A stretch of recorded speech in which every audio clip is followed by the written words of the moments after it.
Merdeka belajar wujud yang nyata. Raih mimpimu juga cita-cita. Generasi emas Indonesia. Profil pelajar Pancasila tanamkan di dalam dada. Profil pelajar Pancasila cerdas berkarakter itu kita.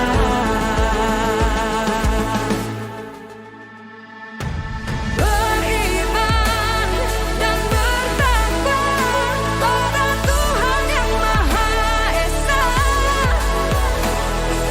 Berakhlak mulia berkebinekaan global kita.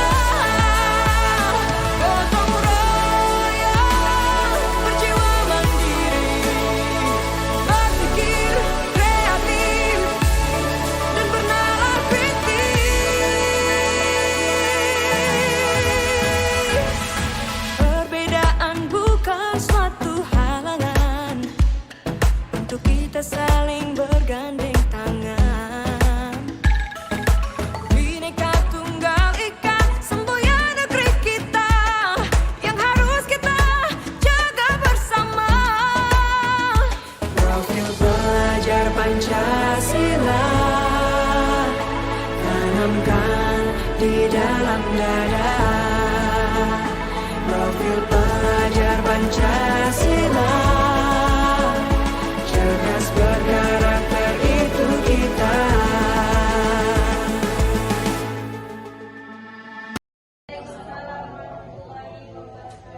Bismillahirrahmanirrahim. Alhamdulillahirabbil alamin. Wassalatu wassalamu ala asrofil anbiya wal mursalin wa ala alihi wa sahbihi ajmain. Amma ba'du. Yang terhormat Ibu Kepala Sekolah SD Negeri 7 Pemali, yang saya hormati Bapak Ibu Guru SD Negeri 7 Pemali. Marilah kita panjatkan puji syukur kepada Allah Subhanahu wa taala karena kita masih diberi kesempatan, kesehatan sehingga kita bisa berkumpul dalam acara diseminasi aksi nyata modul 1.4 budaya positif oleh Ibu Resti Diliani. Salawat serta salam semoga terlimpahkan kepada junjungan kita Nabi besar Muhammad SAW beserta keluarganya, sahabatnya, termasuk kita sebagai penerus perjuangannya. Semoga kita senantiasa mendapat hidayahnya dan kita mendapat syafaatnya hingga yaumil akhir nanti. Amin ya rabbal alamin. Baiklah, untuk acara akan kami bacakan susunan acara kita pada hari ini. 1. Pembukaan. 2. Menyanyikan lagu Indonesia Raya. 3. Sambutan dari kepala sekolah. 4. Diseminasi aksi nyata modul 1.4 budaya positif. 5. Doa. 6. Penutup. Untuk mulai acara ini, marilah kita bersama-sama mengucapkan basmalah. Bismillahirrahmanirrahim. Kita lanjutkan acara kedua, yaitu menyanyikan lagu wajib Indonesia Raya yang akan dipimpin oleh Ibu Teti Asnani. Kepada Bu Teti, disilakan.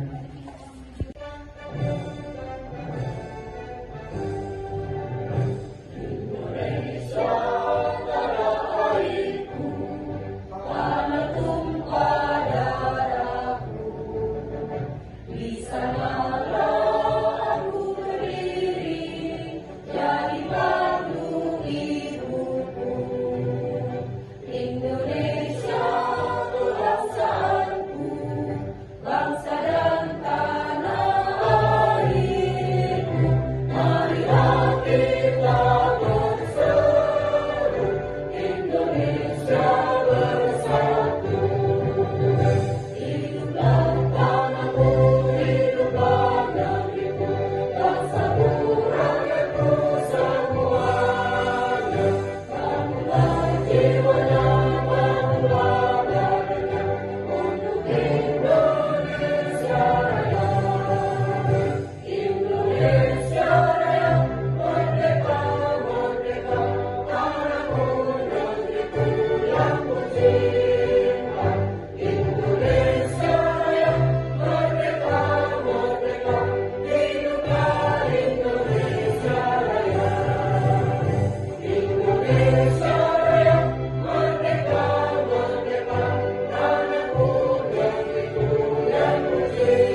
puji syukur kehadirat Allah Subhanahu wa Ta'ala.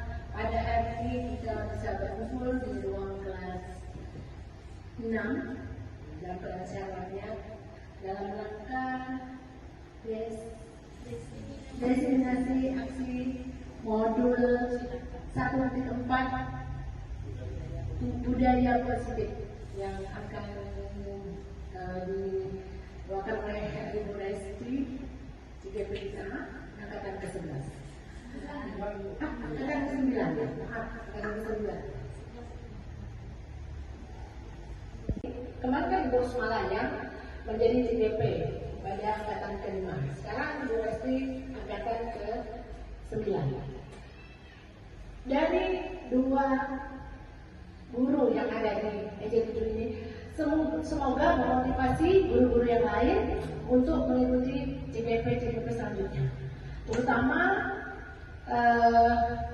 pramugari yang sudah mencapai 5 tahun ya masanya, dan juga Ibu Dwi selanjutnya nanti ya, dan juga guru-guru yang lain mungkin. Kami yang sudah masanya yang sudah senior ini, kalau mau boleh, tetapi karena masanya, kalau di situ masa kerjanya minimal 5 tahun dan maksimal umur 50 tahun dan masa kerja masih 10 tahun. Ya, masih 10 tahun. Sedangkan di sekolah kita ini hanya ada 2 guru nih ya. Ya, 2 guru, 3 dan 4 ya, 4 ya yang aktif, yang menjadi generasi nantinya. Kita ini sudah yang di atas 50 tahun dan masa kerjanya sudah di atas 5 tahun semua, masih tinggal 5 tahun. Kalau ibu hampir 4 tahun, ada lagi yang mungkin yang 2 tahun. Ya, 2 tahun. Jadi generasi selanjutnya lah akan meneruskan perjuangan bangsa Indonesia ini untuk melanjutkan pendidikan kita yang lebih baik lagi, terutama CGP ini ya. Selamat kepada Ibu Rusmala yang telah menyelesaikan tugasnya, sekarang sudah menjadi guru penggerak yang sebagai apa ya di kecamatan ini, apa ya sebagai ini ya. Ya, motivator bagi guru-guru yang lain. Jadi ibu harapkan guru-guru yang ada di sekolah ini bersemangat, karena kemajuan kita ke depannya lebih baik lagi, bukan hanya seperti sekarang. Jadi mengajar itu bukan hanya seperti sekarang, tapi lebih baik lagi, karena generasi 20 tahun yang akan datang berbeda dengan kita yang sekarang ini. Jadi inilah yang diharapkan oleh kementerian itu. Ada generasinya yang lebih maju dan lebih hebat lagi. Nanti karena harapannya 40 tahun nanti adalah generasi emas. Jadi kita mengajar ini, kita memberi ilmu itu sesuaikan dengan zamannya. Kalau dulu kan tidak menggunakan laptop atau menggunakan layar canggih seperti sekarang ini, tidak menggunakan media-media seperti ini. Hanya dengan memberi ceramah atau praktek itu ya dengan alat peraga. Sekarang sudah menggunakan media. Nah, jadi mereka yang generasi sekarang semuanya sudah mengetahui itu. Kami yang sudah umur yang sekarang ini di atas 55 tahun ke atas ini, kalau mau belajar sebenarnya waktunya masih panjang. Tapi kami beri kepada yang lebih muda supaya mereka bisa berkreasi lebih maju lagi. Kepada Bu Resti kami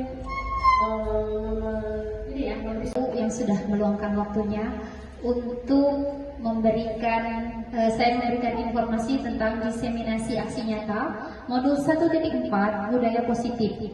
Ini adalah tugas saya sebagai calon guru penggerak angkatan 9. Banyak sekali saya ingin berbagi sedikit informasi yang saya dapat ini. Saya seperti belajar menata diri dan merefleksi diri, apakah proses pembelajaran saya itu sudah sesuai belum dengan pendidikan menurut Ki Hajar Dewantara.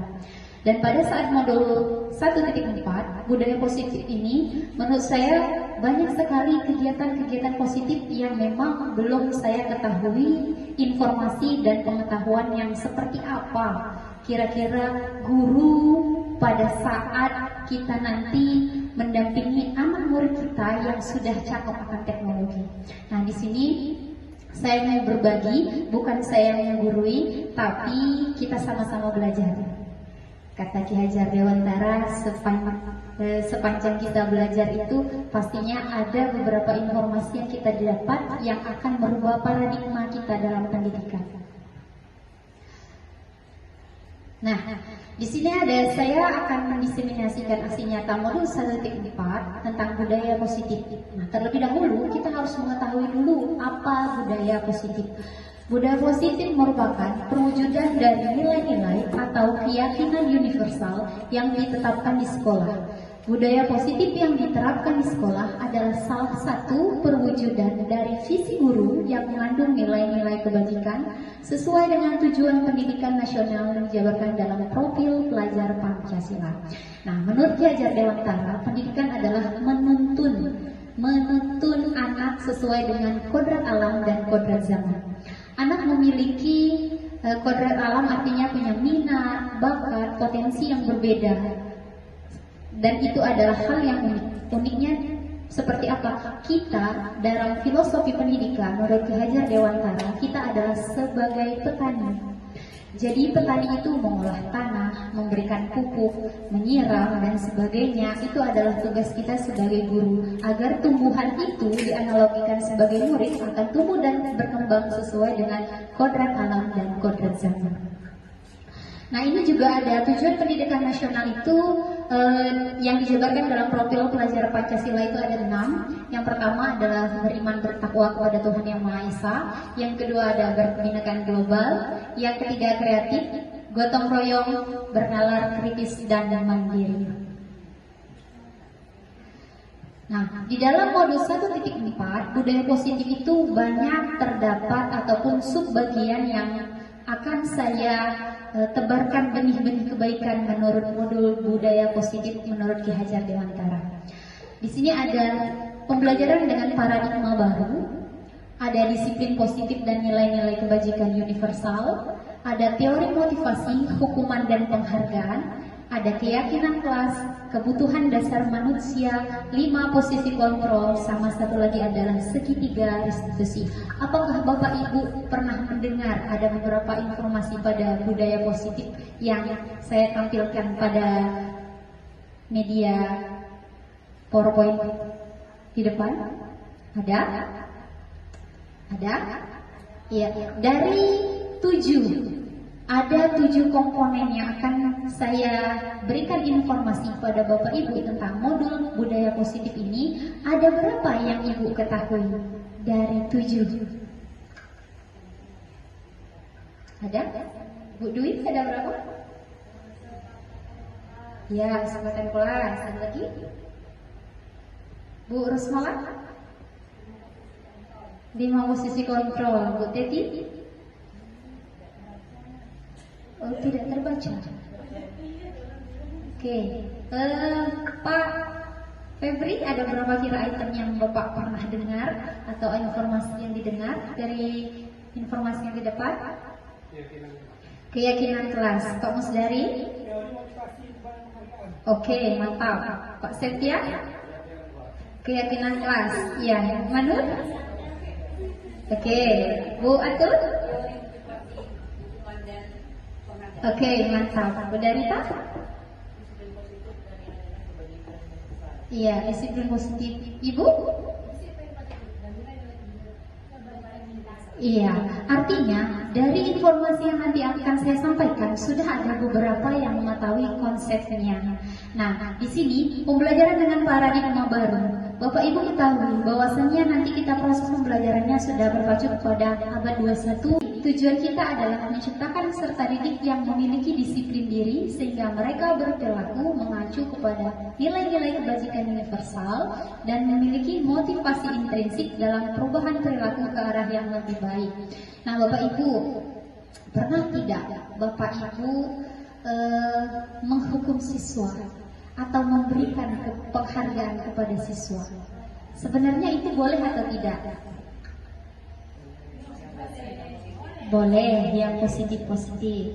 Menurut Pak Musdari, boleh tidak kita memberikan penghargaan kepada siswa atau reward? Boleh. Bolehnya dalam hal seperti apa? Berupa penghargaan, berupa topi, Ya, trofi, hadiah. Apakah sering dilakukan? Kadang-kadang. Bu Rosmala sering? Boleh atau tidak dilakukan?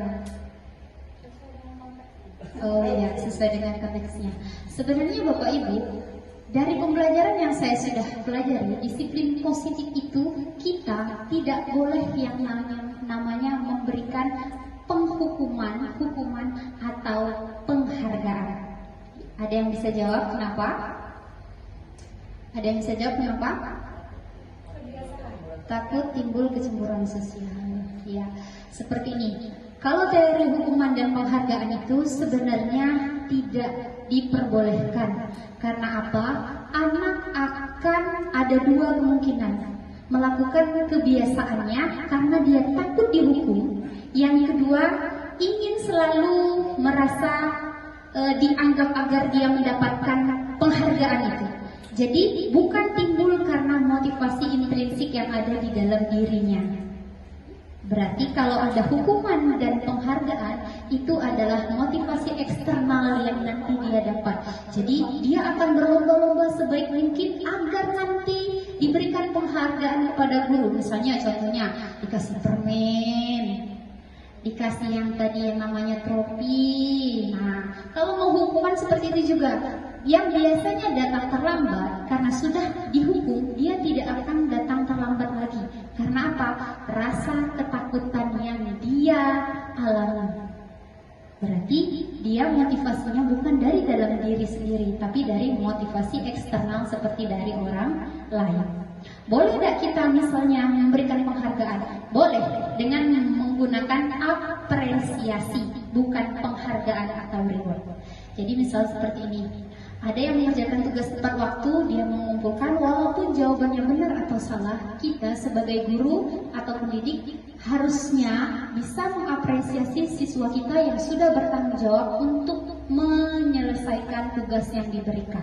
Berarti kebajikan universalnya adalah tanggung jawab. Seperti apa contoh apresiasinya? Terima kasih nak sudah menyelesaikan tugas tepat waktu. Apakah kamu masih semangat mengerjakan tugas? Nah, itu akan ada timbul dari dalam diri tentang motivasi intrinsiknya. Oke, kita lanjut. Nah, ini ada beberapa nilai kebajikan menurut IBO Primary Years Program (PEP). Nah, di sini ada kebajikan universal pada proses bukan kepada hasil. Karena setiap pembelajaran itu anak memiliki proses-proses yang berbeda, bukan kepada hasil yang ditimbulkan dari hasil kerja anak. Nah, di sini juga ada profil pelajar Pancasila, acuannya adalah kurikulum merdeka, adalah profil pelajar Pancasila, ada 6. Oke, nah ini miskonsepsi tentang teori kontrol. Teori kontrol itu ilusi guru mengontrol murid.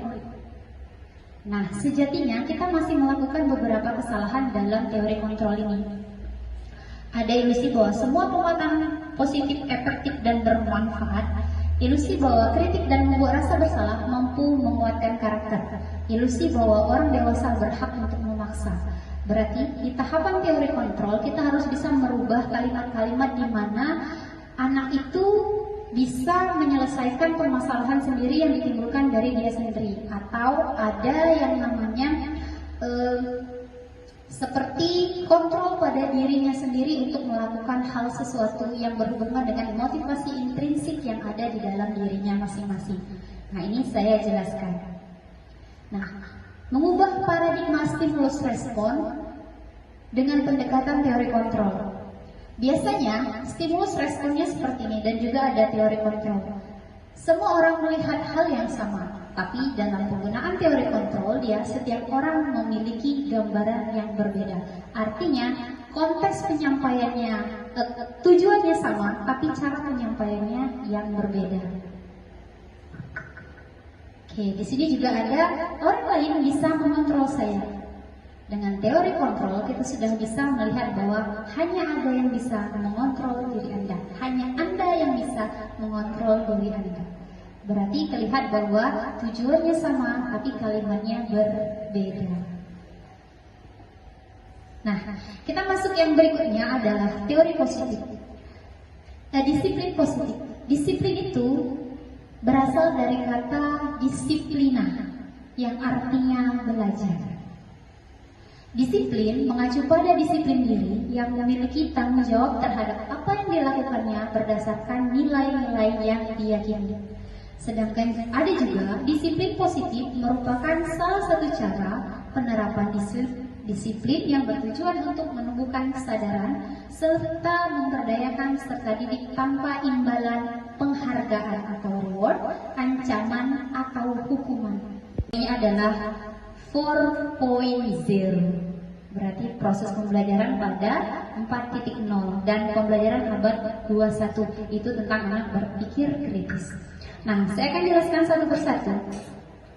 Pembelajaran dengan paradigma baru itu adalah pembelajaran yang dirancang berdasarkan prinsip pembelajaran berdiferensiasi. Ada berdiferensiasi konteks, proses, produk, sehingga para peserta didik belajar sesuai dengan kebutuhan masing-masing sesuai dengan dimensi pelajar Pancasila. Nah, berarti ada yang sering sekarang ada yang tagline kalau di internet itu pembelajaran berdiferensiasi. Apakah Ibu pernah menyadari bahwa secara tidak langsung kita sudah pernah mengajarkan pembelajaran diferensiasi konteks kepada anak-anak? Dari gambar, sudah, dari cara kita bercerita, itu sudah termasuk berdiferensiasi konten. Nah, misalnya saya sering melihat Dwi menggunakan Infocus, itu adalah pembelajaran yang berbasis konten. Sudah melihat dengan video pembelajaran ataupun menggambar tempel-tempel tentang alat peraga, itu sudah termasuk karena kita akan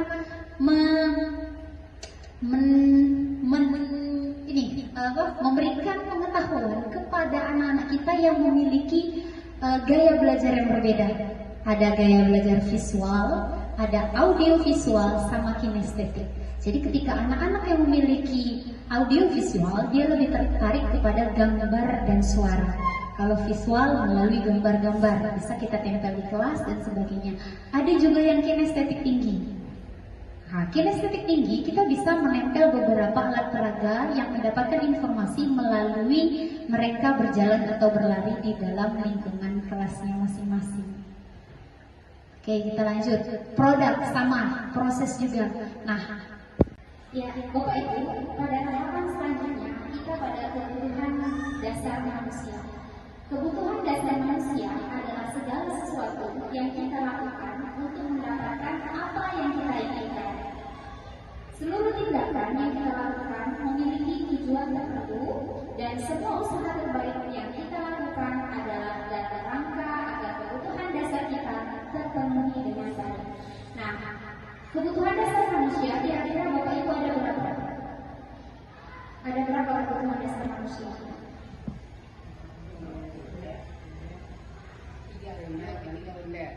Iya, ini saya buat. Nah, kebutuhan dasar manusia itu ada 5. Atau ada tentang ibu, ada kasih sayang dan rasa diterima, ada penguasaan, kebebasan sama kesenangan. Pernah itu diajak jalan-jalan misalnya dari sini pergi ke Bangka, lihat dan apa? Kira-kira kebutuhan dasar apa yang terpenuhi? Ketika melihat ada sungai yang indah, ada perbukitan yang hijau, itu termasuk kebutuhan dasar apa? Iya, betul. Misalnya ada lagi seperti ini. Kadang-kadang anak melakukan perkataan seperti ini. Bu, kira-kira saya melakukan ini, saya disayangi tidak sama ibu. Itu adalah kebutuhan dasar untuk kasih sayang. Misalnya ada lagi seperti ini.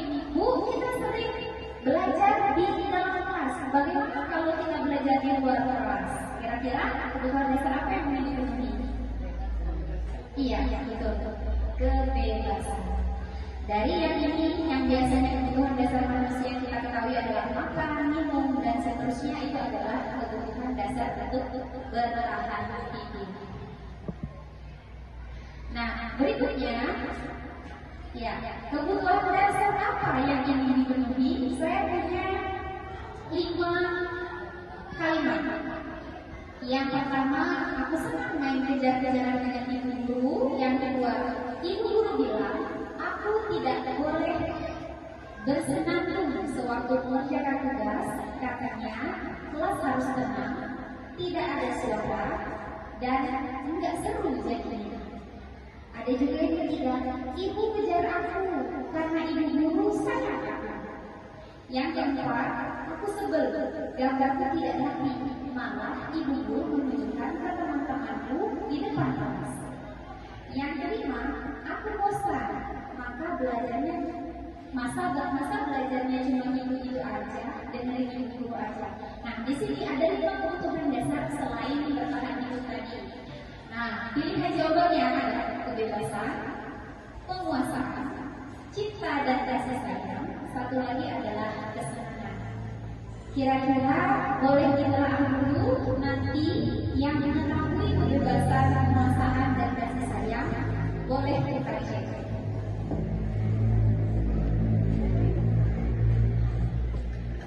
Pertama, masuk yang mana? Aku senang main kejar-kejaran dengan ibu guru. Seru kan? Termasuk kan? Kemana? Kesenangan. Oke, ada yang kesenangan. Oke, kesenangan ibu. Kebebasan.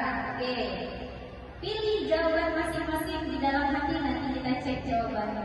Yang kedua, ibu guru bilang, aku tidak boleh bersenandung sewaktu mengerjakan tugas. Katanya kelas harus tenang, tidak ada suara. Kan enggak seru jadinya. Kira-kira kebutuhan dasar kebebasan. Oke, kita cek lagi yang ketiga. Ibu kejar aku karena ibu guru sayang aku. Kasih sayang. Iya, cinta dan kasih sayang. Yang keempat, aku sebel, gambar tidak rapi. Malah ibu guru menunjukin ke teman-temanku di depan kelas. Ini pilihannya kebebasan, penguasaan, cinta dan kasih sayang. Satunya adalah kesenangan.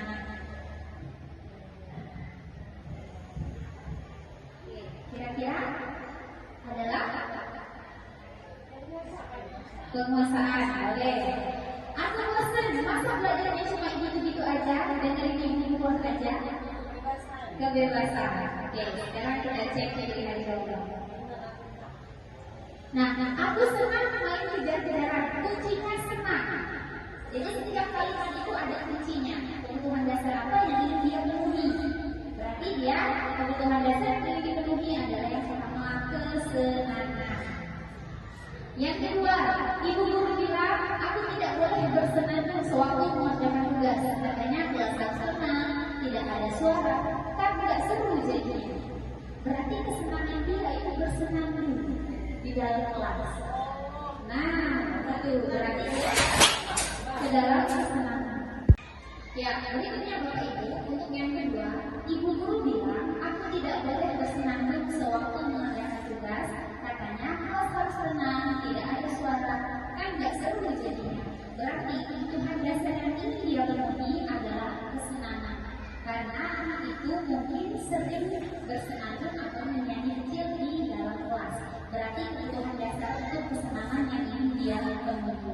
Untuk yang ketiga, ibu guru kejar aku karena ibu guru sayang aku. Nah, itu adalah kebutuhan dasar manusia yang ingin dipenuhi adalah cinta dan kasih sayang. Yang keempat, aku sebel, gambarku tidak rapi, malah ibu guru menunjukin ke teman-temanku di depan kelas. Nah, ini adalah kebutuhan dasar bahwa dia belum menguasai ataupun rapi dalam menggambarnya. Berikutnya, aku bosan, masa belajarnya cuma gitu-gitu aja, dengerin ibu guru aja. Berarti kebutuhan dasar manusia yang ini dia penuhi adalah kebebasan. kebebasan. Mungkin kebebasannya nanti belajarnya di luar selain di dalam kelas. Nah, kita lanjut. Ada yang namanya teori motivasi, hukuman, penghargaan, dan restitusi. Bapak Ibu, secara tidak langsung atau pernah atau tidak kita melakukan hukuman dan penghargaan terhadap anak-anak kita belajar di kelas? Pernah atau tidak? Pernah. Ada yang diberikan penghargaan? Misalnya ada yang diberikan permen, atau diberikan bintang 1, bintang 2, atau bintang yang lainnya, atau seperti apa? Boleh atau tidak kira-kira? Tidak boleh. Kira-kira menurut Diana Dosen dalam bukunya Restructuring School Discipline menyatakan ada 3 motivasi perilaku manusia. Yang pertama, untuk menghindari ketidaknyamanan atau hukuman. Yang kedua, mendapatkan imbalan atau penghargaan dari orang lain. Ketiga, untuk menjadi orang yang mereka inginkan dan menghargai diri sendiri dengan nilai-nilai yang mereka percaya. Jadi sejatinya Bapak Ibu, hukuman dan penghargaan itu tidak dibenarkan karena nantinya ada yang termasuk dia motivasi di dalam diri, ada juga motivasi di luar. Kalau dia sepertinya ada namanya hukuman dan penghargaan, dia lebih ke hukuman untuk menghindari ketidaknyamanan. Contoh seperti ini, ada siswa yang datang terlambat, lalu sama gurunya dihukum. Berarti salah satu motivasi yang dia lakukan tidak akan datang terlambat lagi. Kenapa? Menghindari hukuman. Berarti karena nanti ada motivasi dalam dirinya, ketika saya datang terlambat tanpa ada sebab yang dijelaskan, ketika dia aturannya sekolah harus datang jam 7.15, dia datang lebih dari itu, maka dia akan mendapat hukuman. Berarti nanti ada yang namanya dia menghindari ketidaknyamanan dari hukuman. Berikutnya, penghargaan. Contoh seperti ini, misalnya pembelajaran kedui. Ketika dia bisa menyelesaikan persoalan yang diberikan kedui, dia mendapatkan penghargaan. Misal mendapatkan permen atau mendapat bintang. Nah, itu sebenarnya tidak boleh. Karena apa? Karena dia akan selalu mencari penghargaan terhadap gurunya. Berarti motivasinya itu dia ingin selalu mendapat penghargaan. Bukan ada yang namanya motivasi dari dalam diri agar dia bertanggung jawab dalam menyelesaikan tugas yang diberikan. Penghargaan boleh atau tidak? Dalam konteks ini, penghargaan itu kita ganti hanya kalimat positifnya berupa apresiasi. Berupa apresiasi. Terima kasih Nak sudah mengerjakan tepat waktu. Terima kasih Nak sudah datang tepat waktu. Terima kasih sudah untuk apresiasi kita terhadap murid. Berarti nanti kita apresiasi murid kita dari skala kecil atau skala besar, dari mana dia bertanggung jawab dalam menyelesaikan tugas yang kita berikan. Nah, ini yang tadi saya bilang, motivasi perilaku manusia. Ada motivasi intrinsik dari dalam diri, ada juga motivasi ekstrinsik, yaitu adalah dari luar. Kalau dia motivasi intrinsik untuk menjadi orang yang mereka inginkan dan menghargai diri sendiri, berarti kalau ada motivasi dari dalam diri, maka itu akan terjadi berkesinambungan. Kalau ada yang motivasi ekstrinsik, itu adalah faktornya dari luar, apakah dia takut akan hukuman atau mau diberikan penghargaan terhadap orang lain, itu ada termasuk ke dalam motivasi ekstrinsik. Nah, ini hukuman, konsekuensi, dan restitusi. Hukuman itu biasanya tidak terencana atau tiba-tiba. Ada yang datang terlambat, kapan dihukumnya nggak lama. Berarti kan tidak ada pembicaraan antara dua belah pihak, dan hukuman itu juga spontan dilakukan. Berikutnya, murid tidak tahu apa yang akan terjadi atau tidak dilibatkan. Tidak ada komunikasi antara dua arah tadi.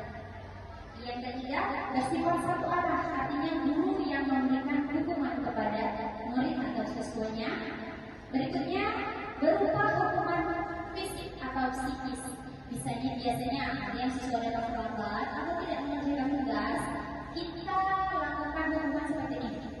Kamu tulis sampai 100 halaman. Atau yang datang terlambat, nanti juga kamu lari keliling lapangan upacara. Itu berarti hukumannya yang diberikan oleh guru secara fisik dan secara psikis. Ada juga konsekuensi. Jadi ketika kita tidak mengerjakan tugas, kita tahu konsekuensi yang harus kita tanggung.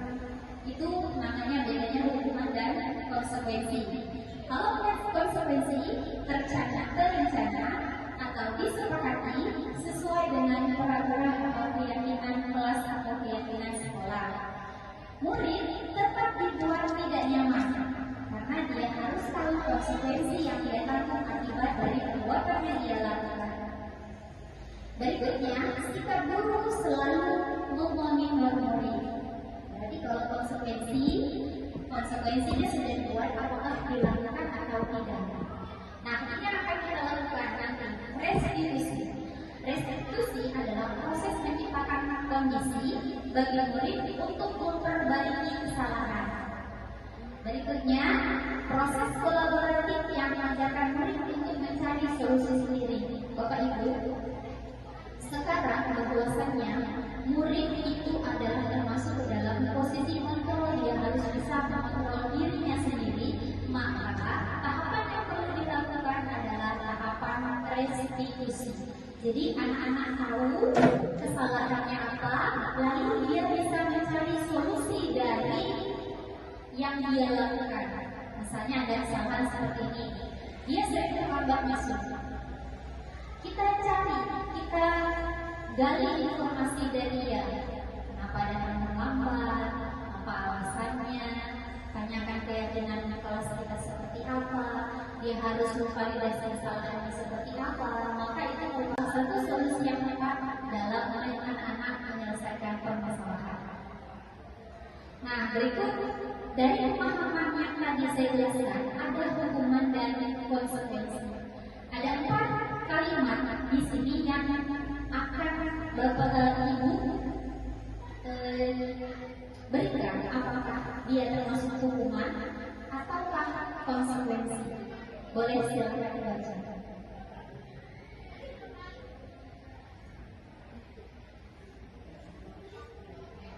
Jawabannya hanya 2. Apakah termasuk hukuman ataukah konsekuensi dari kalimat yang ada. 1. Mencatat 100 kali di dalam satu kalimat, saya tidak akan terlambat lagi karena terlambat ke sekolah. Oke, kira-kira Ibu? Hukuman. Oke, kita tangkap dulu. Yang kedua, lari di lapangan basket 2 kali karena terlambat hadir di sekolah. Oke, hukuman. Kita cek lagi jawabannya. Yang ketiga, membersihkan tumpahan air di meja tulis karena tersenggol pada saat belajar. Konsekuensi. Oke, kita saving lagi jawabannya. 4. Lari mengelilingi lapangan basket 2 kali karena terlambat hadir di sekolah. Hukuman. 3, 2, 1, 4 hampir sama ya. Oke, kita pilih jawabannya. Ini dia. Mencatat 100 kali di dalam kalimat, saya tidak akan terlambat lagi karena terlambat ke sekolah. Berarti sebelumnya ada kesepakatan yang dilakukan antara dua belah pihak. Jadi ketika terlambat, konsekuensinya harus mencatat 100 kali, saya tidak akan terlambat lagi. Itu dia. Kalau yang kedua, murid diminta untuk push up 15 kali karena tidak menggunakan masker sekolah. Itu adalah hukuman. 3. Membersihkan tumpahan air di meja tulis karena tersenggol pada saat belajar. Itu berarti adalah konsekuensinya. Ketika anaknya tumpah, dia harus mengulanginya. Yang keempat, lari mengelilingi lapangan basket 2 kali karena terlambat hadir di sekolah. Itu juga hukuman. Berarti Bapak Ibu sudah mengetahui 85% mana yang merupakan hukuman dan mana yang merupakan konsekuensi. Ada yang ditanyakan Bapak Ibu tentang hukuman dan konsekuensi?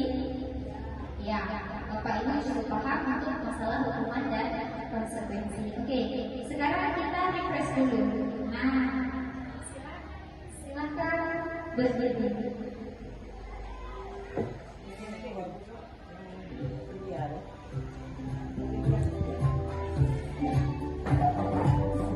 Kita sedikit.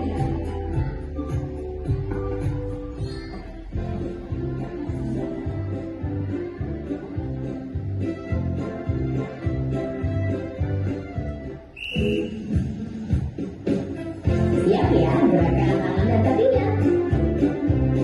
Hitungan ketiga. 1, 2, 3. Tangan kanan, tangan kiri mempunyai jari. Direntangkan, direngkahkan, putar pergelangan. Acung depan dilengkitkan, ayo tepuk tangan. Tepuk tangan semula, angkat kaki kedua. Ke atas tangan kita, hitungan keduanya. Badan kita bentukkan, jiwa hai teman. Berdiri dengan tegak, balik kanan serentak, balik kanan serentak. Sekarang gerakan kakinya, kanan dan kiri.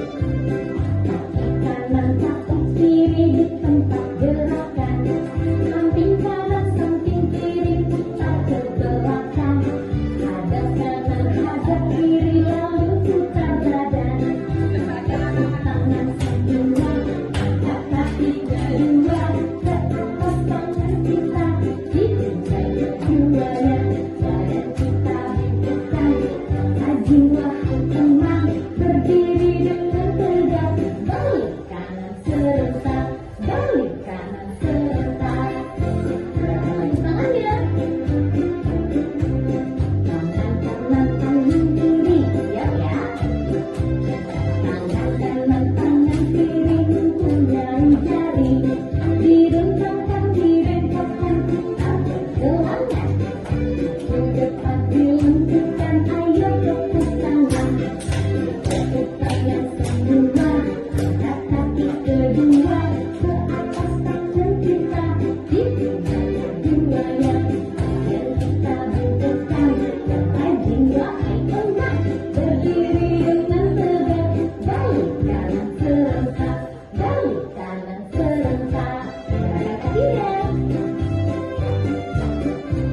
Kaki kanan, kaki kiri di tempat gerakan. Samping kanan, samping kiri, putar ke belakang. Hadap kanan, hadap kiri, ayo putar badan. Tepuk tangan semula, angkat kaki kedua. Ke atas tangan kita, hitungan keduanya. Badan kita bentukkan, jiwa hai teman. Berdiri dengan tegak, balik kanan serentak, balik kanan serentak.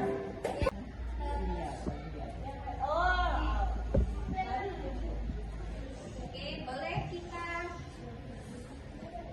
boleh dirayakan dulu sebelum kita masuk ke materi berikutnya, yaitu keyakinan kelas.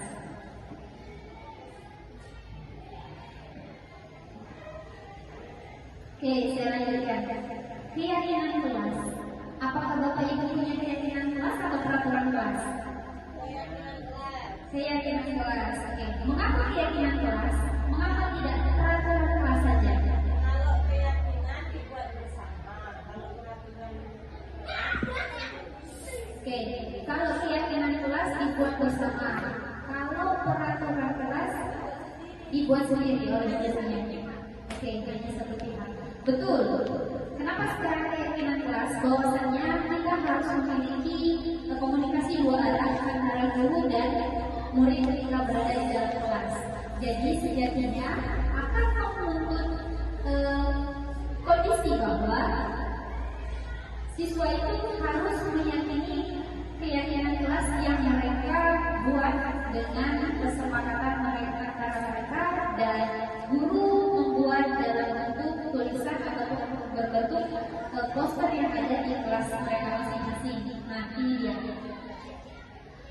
Nilai-nilai kebajikan bahwa menekankan pada keyakinan seseorang akan lebih memotivasi seseorang dari dalam. Kalau motivasi seseorang dari dalam itu adalah motivasi intrinsik. Seorang akan lebih tergerak dan bersemangat untuk menjalankan keyakinannya daripada hanya sekedar mengikuti serangkaian peraturan tertulis tanpa makna. Berarti keyakinan kelas itu bersifatnya lebih abstrak daripada peraturan yang lebih rinci dan konkret. Keyakinan kelas berupa pernyataan universal. Pernyataan keyakinan kelas senantiasa dibuat dalam bentuk yang positif, berarti ada kalimat-kalimat positif yang ditampilkan ataupun yang dimaknai siswa dari keyakinan kelas tersebut. Di sini juga ada keyakinan kelas sebaiknya sesuatu yang dapat diterapkan di lingkungan tersebut, berarti sesuai dengan kondisi kelasnya masing-masing. Karena kondisi kelasnya seperti di kelas 4 berbeda dengan kelas 5 ataupun juga berbeda dengan kelas 1, 2, dan 3. Semua warga kelas hendaknya ikut berkontribusi dalam pembuatan keyakinan kelas lewat kegiatan telah terdapat.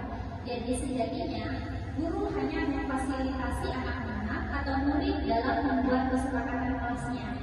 Berarti nanti dari beberapa murid yang ada di kelas akan disimpulkan bahwa apa saja keyakinan atau kesepakatan kelas yang sudah dibuat secara bersama.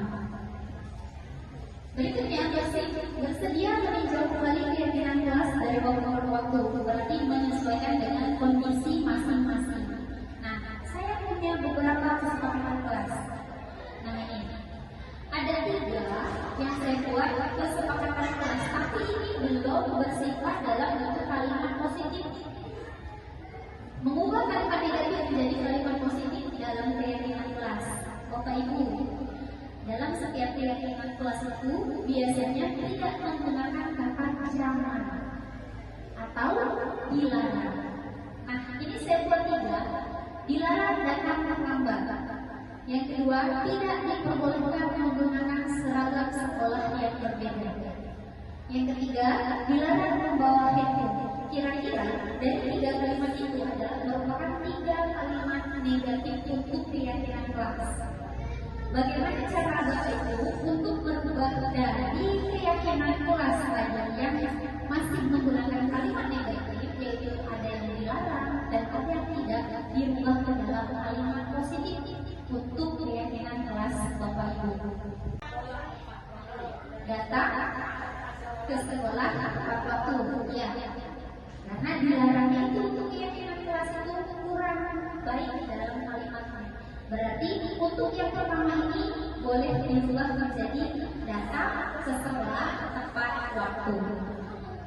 Oke, yang kedua, tidak diperbolehkan menggunakan seragam sekolah yang berbeda. Gunakanlah seragam sekolah yang telah ditetapkan. Bisa, mantap. Berarti gunakanlah seragam sekolah yang telah ditetapkan atau yang disepakati. Ya, betul. Itu akan berubah menjadi kalimat positif dengan makna yang sama. Yang ketiga, dilarang membawa handphone. Boleh tidak? Kalau misalnya ada proses pembelajaran yang dilarang guru menggunakan handphone, Bawa handphone sesuai dengan kebutuhan. bawa handphone bila dibutuhkan dalam pelajaran. Ya, betul. Boleh seperti ini. Diperbolehkan membawa handphone apabila digunakan dalam proses pembelajaran. Tapi kira-kira ketika anak-anak handphonenya bagaimana? Diberikan di kantor. Iya, diberikan ke kantor atau diberikan ke guru terlebih dahulu. Bagaimana tuh kalau proses pembelajaran yang menggunakan handphone? Berarti handphonenya dikasih, selesai baru dititipkan lagi, pulang baru diambil. Ya, itu boleh tuh. Tapi dengan persetujuan guru kelas yang bersangkutan. Karena ini adalah kesepakatan kelas, karena setiap kesepakatan kelas itu dia berbeda. Oke, saya lanjutkan. Bapak Ibu, kita sebagai pendidik, kita harus mengetahui 5 posisi kontrol dulu dalam penyelesaian permasalahan yang dihadapi oleh murid kita. Nah, 5 posisi kontrol guru ini yang wajib sebenarnya kita ketahui. Ada yang pertama menghukum, contohnya seperti ini. Ada yang tidak mengerjakan tugas. Siapa tidak mengerjakan tugas? Saya. Oke, karena kamu tidak mengerjakan tugas, silahkan di luar selesaikan tugas di luar. Itu adalah salah satu guru sebagai hukum.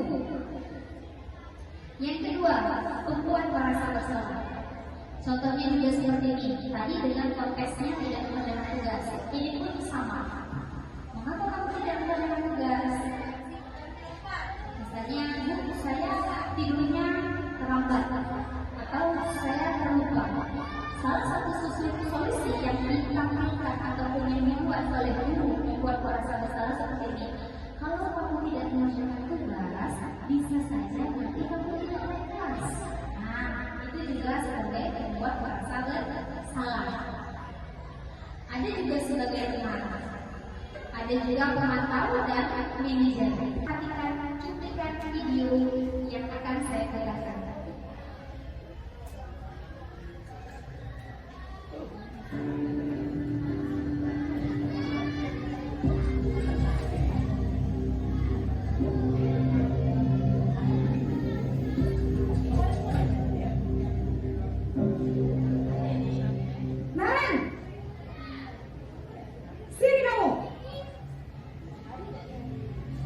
Selamat pagi, Bu. Selalu terlambat. Kamu deh, pasti terlambat. Maaf, Bu. Saya... Apa? Apa coba? Alasan kamu apa lagi? Kapan sih kamu tidak terlambat? Malas sekali ya kamu jadi anak. Saya... Dasar pemalas. Gak kapok-kapok sih kamu. Sudah berapa kali terlambat? Sana, kamu keliling lapangan basket 2 kali. Kenapa saya harus keliling lapangan basket, Bu? Kenapa? Kamu melawan ibu? Berani-beraninya jawab. Sudah terlambat, masih berani jawab pula.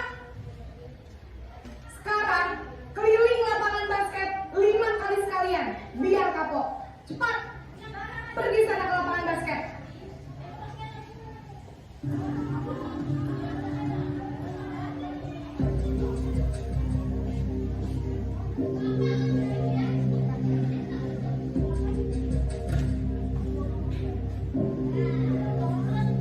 Maren!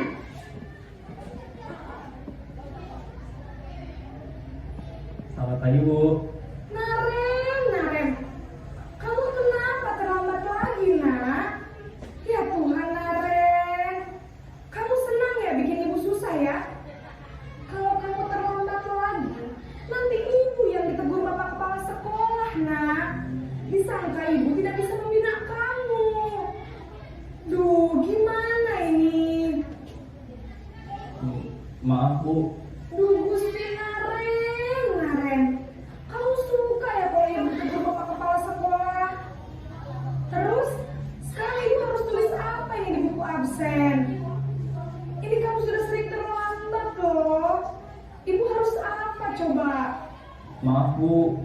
Maaf sekali. Ya sudah, lain kali jangan bikin ibu susah lagi ya nak ya. Ibu tidak akan kuat lagi kalau kamu begini terus.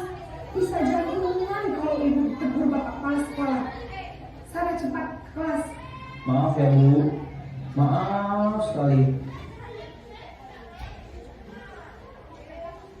Posisi pembuat rasa bersalah berbicara dengan nada tenang.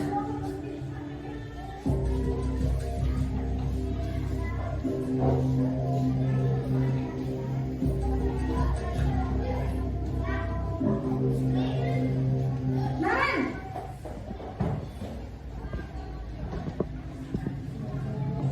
Selamat pagi, Bu. Wah, sudah jam berapa ini nak? Terlambat lagi ya sayang. Iya, Bu. Habis ibu saya lupa bangunkan saya, Bu.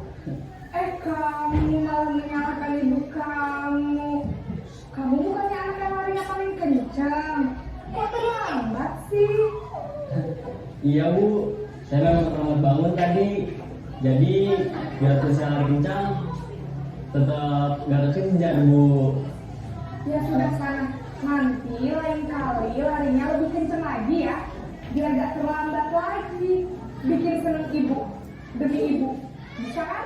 Bisa lah Bu. Ya sudah sana masuk kelas. Ibu beresin urusan absen kamu. Kamu ini ada-ada saja.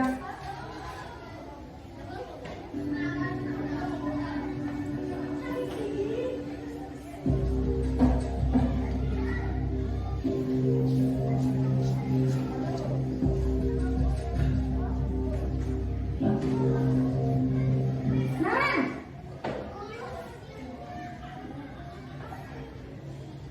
Selamat pagi Bu. Naren, apa peraturan sekolah kita tentang jam berapa kita harus masuk sekolah, nak? Kita harus di sekolah jam 7 Bu. Iya betul, sekarang sudah jam 7.20. Naren sudah tahu konsekuensinya jika terlambat hadir. Paham Bu. Saya harus tinggal kelas pas jam istirahat selama 20 menit. Iya benar, konsekuensinya demikian. Jadi nanti jam 9.30 pas istirahat, kamu harus tinggal di kelas, kerjakan tugas tambahan untuk ketertinggalan kamu, ya? Baik Bu.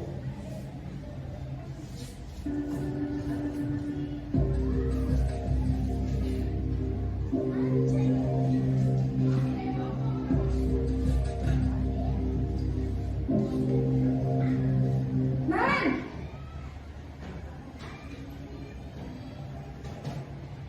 Selamat pagi Bu. Selamat pagi Naren. Maaf Bu, saya terlambat. Iya, sekolah masuknya jam 7, sekarang sudah jam 7.20. Jadi sekarang bagaimana ini Naren? Maaf Bu, saya lupa setel alarm saya semalam. Baiklah, menurut kamu, keyakinan sekolah yang mana yang perlu kamu tingkatkan? Menghargai diri sendiri dan orang lain mungkin ya Bu. Setuju. Jadi, apakah Naren meyakini prinsip saling menghormati tersebut? Iya Bu, saya meyakininya. Apakah Naren bersedia memperbaiki masalah keterlambatan ini? Bersedia Bu. Bagaimana kamu akan memperbaiki masalah keterlambatan ini? Saya akan coba untuk tidak lupa menyetel alarm saya Bu. Baik, kalau Naren lupa menyetel alarm di rumah, ada orang yang kira-kira bisa bantu mengingatkan tidak? Ada Bu, kakak saya, Kak Emma. Ada lagi selain Kak Emma? Selain Kak Emma, ada ibu saya. Baik, jadi yang mengingatkan Naren adalah Kak Emma dan ibu kamu ya? Kira-kira akan mulai set alarm kapan nih Naren? Setelah pulang sekolah, akan segera saya lakukan. Baik, jadi Naren akan setel alarm untuk bangun besok pagi dan akan diingatkan oleh kakak dan ibunda Naren ya. Ada lagi yang mungkin perlu dilakukan Naren agar tidak terlambat bangun lagi? Tidak ada Bu. Baik Naren, terima kasih untuk kerjasama kamu. Sekarang kamu perlu kembali ke kelas untuk belajar. Baik Bu, terima kasih.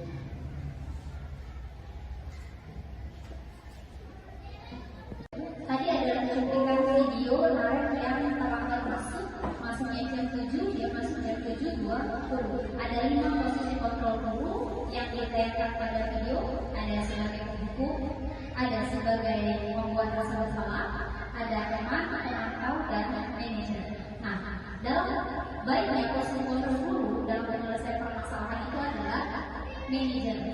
Berarti anak itu harus mengetahui kesalahannya, menstabilkan identitasnya juga, dan merasa dia seakan-akan mengetahui atau menyelesaikan permasalahan yang ditimbulkan oleh diri sendiri. Berarti nanti posisi kita sebagai manajer dan paling juga kalau misalnya sebagai pemantau. Jadi dua itu, pemantau atau manajer. Lebih baiknya adalah posisinya sebagai manajer. Nah ini ada beberapa contoh penerapan lingkungan posisi kontrol guru. Kasusnya adalah siswa tidak memakai atribut lengkap saat upacara bendera.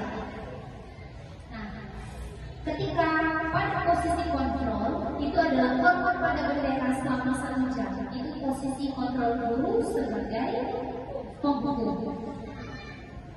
Yang kedua, berapa kali ibu atau bapak harus memberitahu kamu selalu saja mengecewakan ibu atau bapak.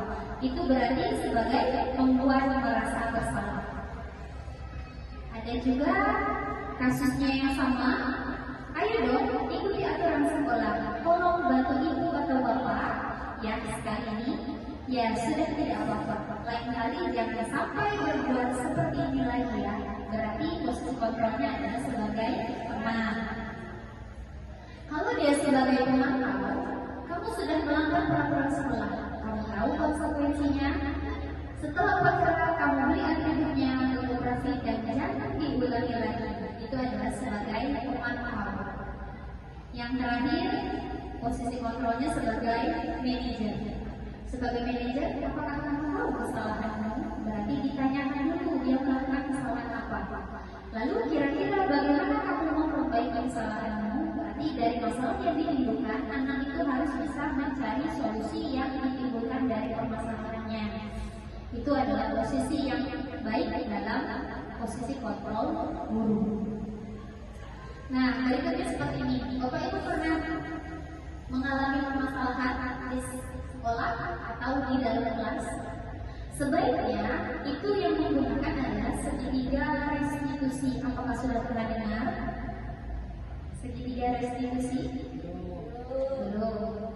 Nah, kalau segitiga restitusi, yang namanya segitiga berarti ada 3 buah rusuknya. Dan 3 buah rusuknya itu dalam segitiga restitusi gambarnya seperti ini. Yang pertama, tahapan dalam segitiga restitusi adalah menstabilkan identitas. Artinya, ketika anak-anak membuat permasalahan, artinya dia sudah gagal identitas. Mengetahui dia akan melakukan kegagalan identitas. Maka tahapan yang pertama adalah menstabilkan identitas. Berikutnya yang kedua, validasi tindakan yang salah. Kita bertanya, apakah yang dibuat kesalahannya seperti apa yang dilakukan, itu yang harus pada tahap kedua. Itu adalah validasi tindakan yang salah. Yang ketiga adalah menanyakan keyakinannya. Kita ada 2 macam keyakinan, ada keyakinan kelas, ada juga keyakinan sekolah, bukan peraturan lagi. Nah, di sini restitusi adalah proses menciptakan kondisi bagi murid untuk memperbaiki kesalahan mereka sehingga mereka bisa kembali pada kelompok mereka dengan karakter belajar dari kesalahan menurut dosen tahun 2004. Berarti segitiga restitusi ini digunakan untuk anak itu menyelesaikan sendiri permasalahan yang ditimbulkan oleh dia sendiri. Kalau segitiga restitusi itu ada belajar dari kesalahan, ada memperbaiki hubungan, merupakan tawaran, bukan paksaan. Berarti kita tidak memaksa anak untuk menyelesaikan permasalahannya yang dia timbulkan, tapi dia sendiri mencari solusi dari masalah yang dia timbulkan. Berikutnya, menuntut untuk melihat ke dalam diri. Berarti kita memaksimalkan kontrol diri yang ada pada diri anak. Fokus pada karakter, dan yang berikutnya adalah fokus pada solusi. Berarti dalam segitiga restitusi itu adalah kita menggali informasi kegagalan apa yang dia lakukan atau perbuatan apa yang dia lakukan, lalu kita buat validasi, lalu anak sendiri yang harus menyimpulkan dari permasalahan yang dia timbulkan atau anak sendiri mencari solusinya. Nah, saya punya video segitiga restitusi yang saya lakukan di saya. Ini adalah salah satu contoh untuk memanfaatkan segitiga restitusi dalam penyelesaian permasalahan. Nah, tadi saya bilang ada menstabilkan identitas itu tahap pertama. Ada beberapa pertanyaan tematik untuk siswa atau murid. Nah, ini dia. Berbuat salah itu wajar dalam menstabilkan identitas anak. Tidak ada manusia yang sempurna. Ibu bapak juga pernah melakukan itu. Ibu atau bapak tidak mau mencari siapa yang salah, tapi ibu atau bapak ingin mencari solusi dari permasalahan ini. Nah, juga ada juga menstabilkan identitas, kamu berhak merasa begitu. Nah, berarti dari ketika anak melakukan kesalahan berarti itu sudah identitas gagal. Untuk menstabilkannya ada yang namanya menstabilkan identitas tahap pertama dalam restitusinya. Oke, saya lanjutkan untuk yang kedua, tahapannya adalah validasi tindakan yang salah. Nah, ada beberapa kalimat pematik dalam validasi tindakan yang salah. Contohnya, kamu pasti punya alasan mengapa melakukan hal itu. Padahal kamu bisa melakukan yang lebih buruk dari dia. Kamu patut bangga karena telah melindungi sesuatu yang penting buatmu. Ada juga kamu melakukannya karena mempertahankan sesuatu yang penting bagi kamu. Berarti kondisikan pertanyaan romantik sesuai dengan permasalahan yang ditimbulkan oleh anak-anak. Yang terakhir, tahapan ketiga restitusi adalah menanyakan keyakinan kelas yang disepakati. Adapun beberapa pertanyaan pematik kalimat pematiknya, apa keyakinan kelas kita? Nilai-nilai apa yang telah disepakati bersama? Ada juga kamu ingin menjadi orang yang seperti apa? Berarti tadi ketika identitasnya gagal distabilkan, lalu validasi tindakan yang salah. Yang ketiga adalah menanyakan keyakinan kelas. Ketika dia sudah mengetahui keyakinan kelas, maka ada solusi yang ditawarkan dari permasalahan yang ditimbulkan oleh anak tersebut. Ini ada videonya. Video ini adalah videonya, skenarionya seperti ini. Salah satu siswa kelas saya sedang melakukan latihan agama Islam, mengerjakan tugas di dalam. Lalu ada salah satu temannya yang mencontek pekerjaannya. Lalu secara tidak sengaja, salah satu siswa yang dicontek itu sampai mendobrak meja. Nah, saya sebagai gurunya melakukan segitiga restitusi yang saya tuangkan pada video pembelajaran kali ini.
adalah merupakan salah satu aplikasi dari segitiga diskusi yang saya sampaikan.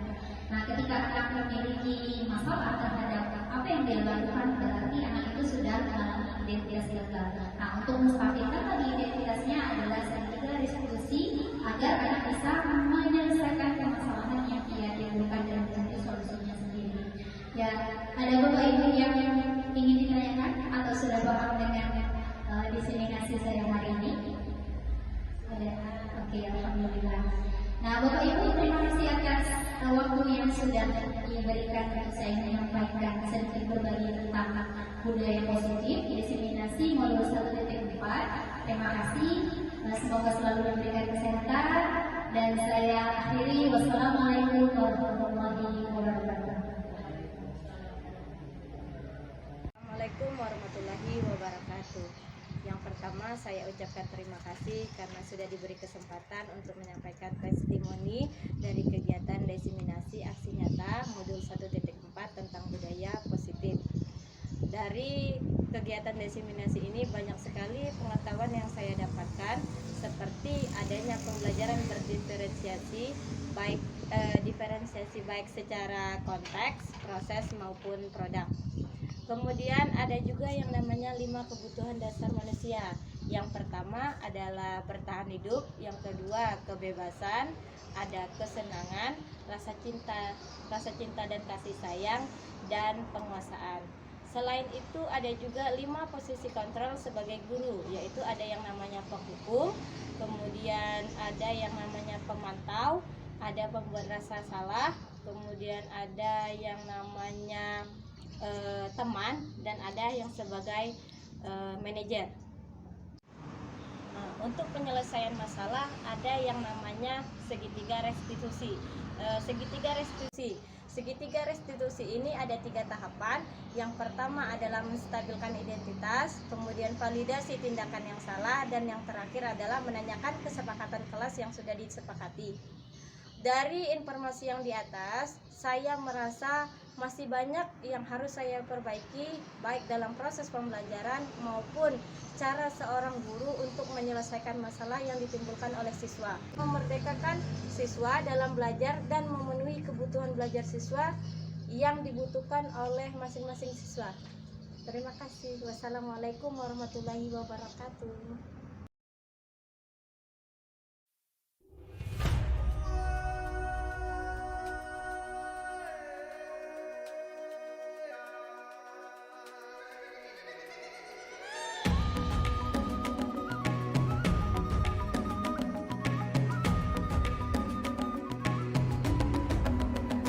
Bangun dan bukalah matamu, saatnya meraih mimpimu.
Satu. Hai teman-teman, perkenalkan nama saya Amira Salsabila. Nama saya Zakira Talita Zahra. Nama saya Rulinanda Pratama. Nama saya Kendra Jesindi. Kami dari Seret, Operasi Sambut Karen. Dari SD Negeri 7 Komari. Kami akan bekerja sama dalam membersihkan lingkungan sekolah. Setelah jam istirahat kedua, mari kita letakkan sampah di tempatnya. Ikuti kami yuk.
wabarakatuh.